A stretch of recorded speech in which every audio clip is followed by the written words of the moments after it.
At the end of the February 2019 Nintendo Direct stream, fans were stunned when they were shown this.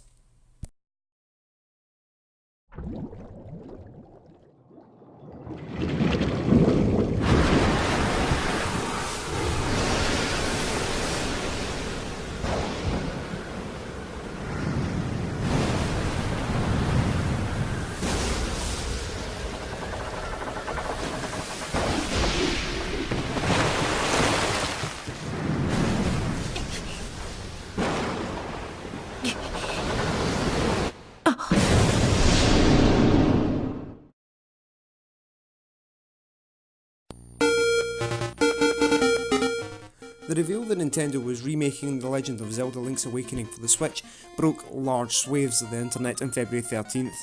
If you don't believe me, just search Link's Awakening reactions on YouTube and you'll see the evidence. But it wasn't without reason. Link's Awakening is an oft overlooked but immensely loved game that may have played a bigger part in shaping the series than nearly any other.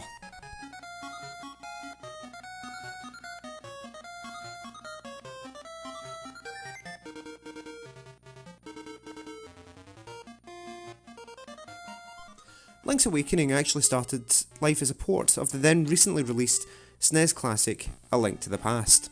Built upon the engine of the Japan-only Keiru no Tami ni Kani wa Naru, it was a challenge for the programming team just to see if such a sprawling title could be produced for the portable Game Boy console. An unauthorised after-hours project for the team, they presented the prototype to the top brass of Nintendo to see if they'd be allowed to put the project into full production. Game director Takashi Tezuka got the surprise of his life when the bosses in Kyoto, impressed with what they seen with the prototype, tasked him with not only making the game, but making a brand new entry into the series for the handheld using the prototype as its base. Initially conceived as a spin-off, Link's Awakening takes place directly after A Link to the Past.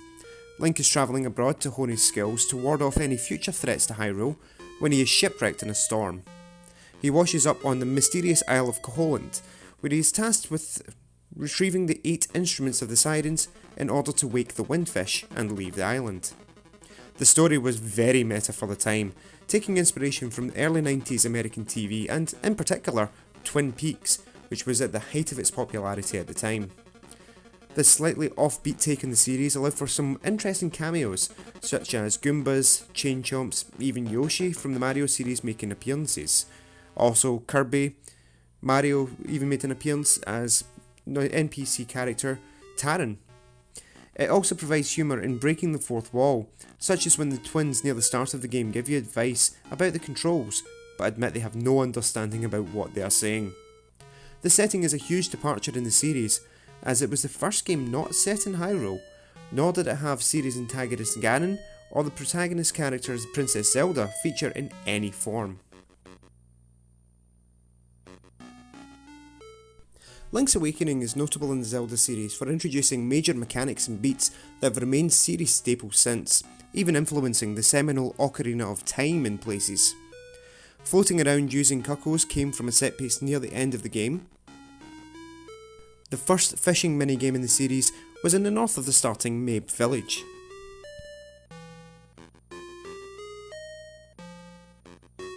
The concept of the optional side quests originally came from this game too, be it collecting things like the secret seashells to power up your sword, or going through the trading sequences.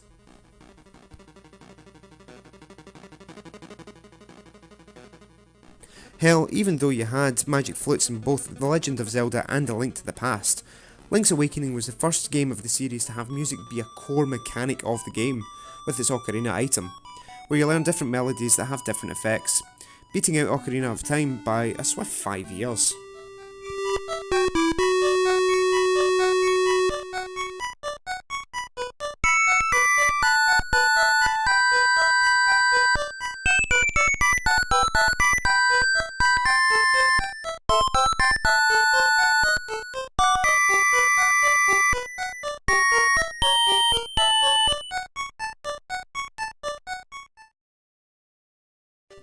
Ultimately, Link's Awakening was very well received when released in 1993, and it even led to a remaster 5 years later in order to showcase the new Game Boy Color system.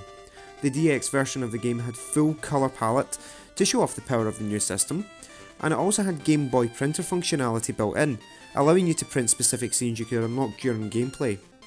It also features a completely new dungeon based around colour that would award you a new tunic that could either raise your attack or your defence. Between the two versions, Link's Awakening sold around 6 million copies worldwide, and the DX version of the game received a Virtual Console release on the 3DS in 2011. And of course, 26 years later, after that initial release on the Game Boy, Link will revisit Koholint on the Switch as well, allowing this quirky, underappreciated, but highly influential game to be shown off to a whole new generation.